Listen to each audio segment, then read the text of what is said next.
Sebuah video muncul di media sosial Instagram yang menunjukkan rudal Rusia menghantam gedung apartemen di kota Dnipro pada 14 Januari 2023 kemarin. Bagi mereka yang tidak sadar, rudal itu menewaskan hingga 40 warga sipil dan lainnya masih belum ditemukan. Jelas keterangan unggahan Instagram dikutip Tribun Timur pada Rabu 18 Januari 2022.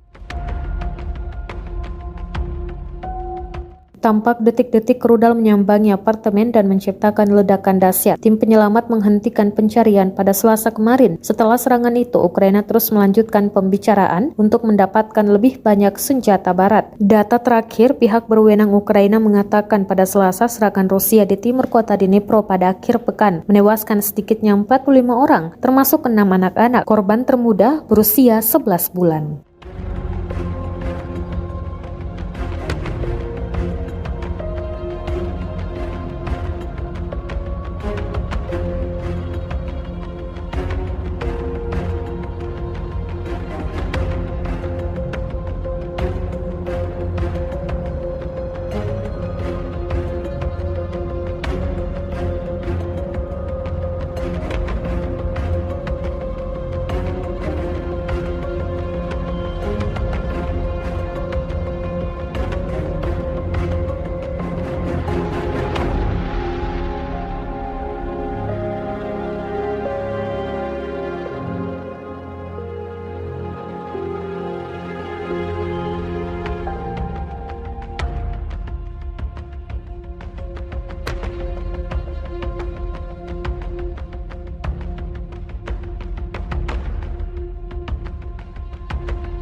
Terima kasih sudah nonton.